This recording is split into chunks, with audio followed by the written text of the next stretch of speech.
This is Dad's or Garry's 2016 3-litre turbo diesel Isuzu MUX. He bought it brand new in 2016. It had been in a hailstorm at the car dealer, so it was fairly discounted, had some small dents on it and got a good deal. The reason for purchase was I had recently got into four-wheel driving. I'd bought a Navara and was doing some cool trips. Dad felt like he was missing out. He wanted to join in on the action.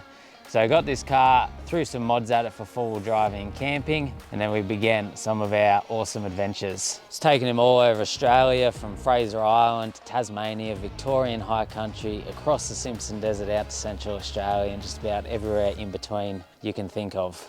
After nearly 8 years of ownership though, it's had a bloody tough time. The battle scars are starting to build up, and the car just isn't really doing what he wants it to do anymore. It's not really suitable for the application.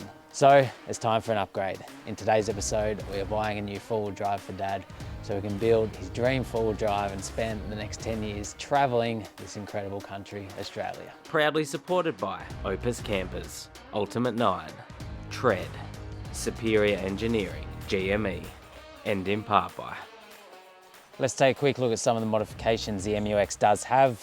Bull bar, winch, spotties, UHF, bash plates underneath, 32-inch tyres, snorkel, roof rack, recovery tracks, awning, rock sliders, rear locker, and a custom drawer setup, dual battery system, and fridge in the back. So the big question is, why is he upgrading the MUX? I've got Dad in to answer this one. It'll be good to go bigger, take on the bigger stuff that we've been doing. I suppose another reason, if I do this wheeling like we've been doing for 10 years and I only did it in one truck, I'd feel like I never had a real go. You're sort of going through what I went through, but a little bit later on. I had the nav, I sort of did everything I could in that, and then you think, I want to take the next step.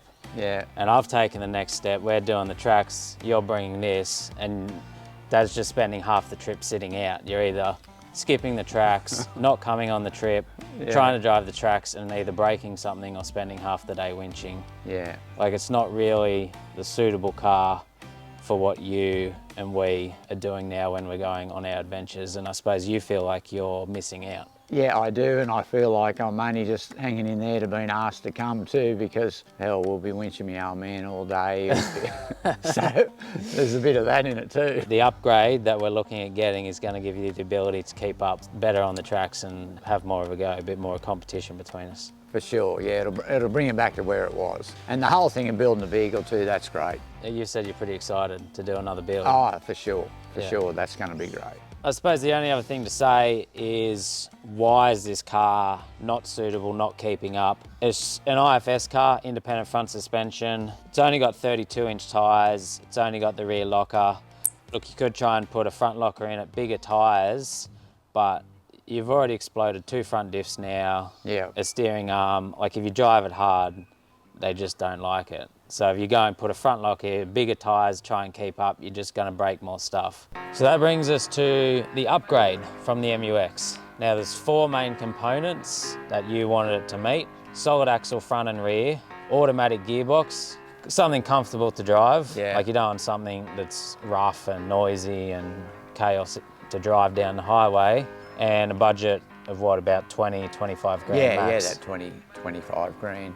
We've been looking for about 6 months now for a car that meets these criterias, and then 2 days ago on the weekend, we believe the perfect car has come up. Had a phone call with the owner, had a good chat about it all. I've looked through a heap of pictures, he's told me everything about it. Put a little deposit on for him to hold it, because it's about 3 hours drive, and that brings us to today. We're gonna jump in the car, go drive and check it out, and hopefully it's the right one. Yeah, hopefully we're on a winner. Yeah.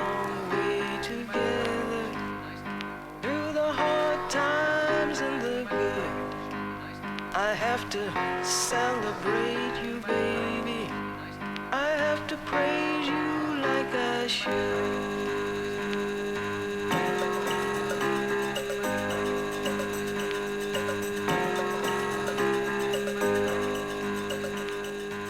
So here it is, a 2008 3-litre turbo diesel Series 4 Nissan GU Patrol. Automatic gearbox, solid axle front and rear, Grandpa spec wagon. It looks tidy, doesn't it? Just a little bit like this. Oh, it looks pretty nice. too nice to put a scratch on straight up.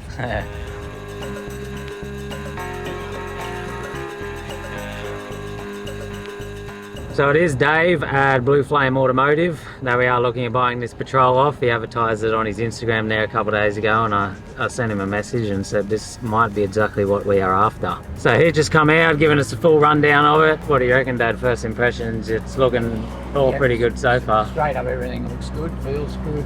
So taking it for a test drive now. I've had a good look through the engine bay, underneath. No leaks, like no seal hub leaks, no transfer gearbox leaks.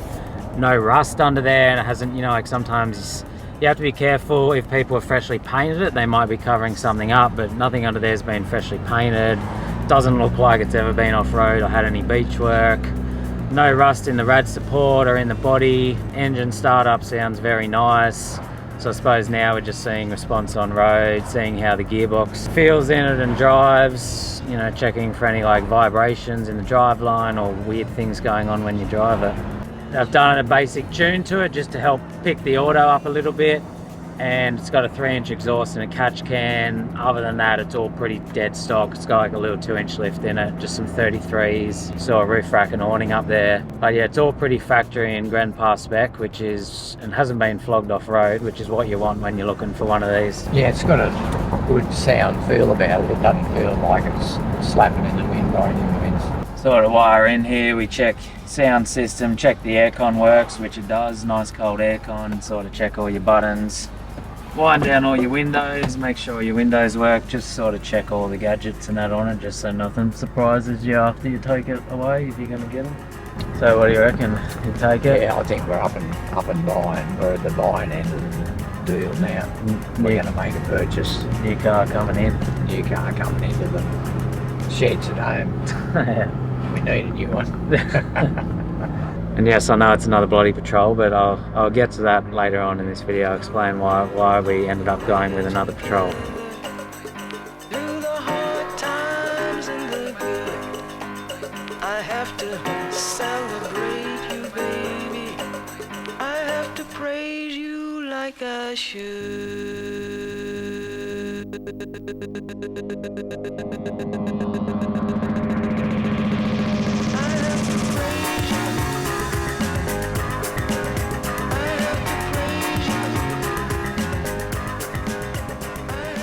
We're back at Dad's. That ended up being a massive day, about 7 hours driving and purchasing and inspecting the car and everything else, but a bit over 3 hour drive home on the highway then, and all seemed to perform beautifully, which is what you want. You don't want to break down after you first buy it. The sun's just gone down as well, so I don't have much time here to film, but we'll do a quick run through of this car. Very exciting. I reckon it's going to be the perfect rig for Dad. So it is the 3-litre Nissan Patrol Nissan GU engine, which is known as a grenade.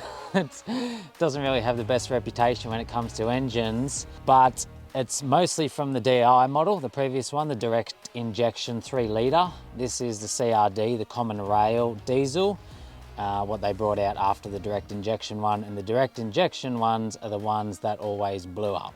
These ones have a much better run and reputation. Like any engine, they still have their issues. I don't think this is like the best engine ever made or anything, but if you're just looking for like what Dad is looking for, which is not only for high power, high performance, not going to be pulling big weight or anything like that, just, you know, this car to get around in tour, drive forward, drive tracks. I reckon it should be good for that, and fingers crossed we have a good run of it. It all seems to be very healthy and running beautifully. It's got a basic 2-inch lift on it, which we will upgrade fairly shortly, I reckon, but it'll do the job for the moment. It's just got some 2-inch springs and some shocks in there, and then some 33-inch all-terrains on it. A few basic mods done to it, but it is very Grandpa spec, how it came from factory. It's just got a factory snorkel on it, a roof rack, I don't know what brand that is, and an awning, no brand awning as well. And then yeah, it's just got the 3-inch exhaust, a catch can, it's had a little tune done to it to wake the auto up a bit. And well, it's got the factory Nissan bull bar that a lot of them came with, and the Nissan driving lights that a lot of them came with. As I said earlier, it's solid axle front, solid axle rear, coil springs front and rear, and the very tough and durable Patrol driveline. Now, hey bud, you've already got a bunch of Patrols on your channel. Surely something else. It would have been nice. I did want to get something else, but this car was just going to suit perfectly what Dad needed. And in the end, we wanted to get what was best for him, not try and get something that wasn't going to be as good, but better for the channel. I think the right thing was to do was just get the best car that was for him. The other one we seriously looked at was a 105, which I was pretty keen on, but 105s do not have as strong a driveline as GUs when it comes to diffs, axles, gearboxes and stuff. And then the 105 comes with the HZ, NAHZ or the NAFZ. FZ petrol, HZ diesel. Now they're both decent engines, but they're very weak power and both guzzle a lot of fuel, particularly the FZ. And you pay your Toyota cruiser tax on it. So we end up getting this for 22 grand.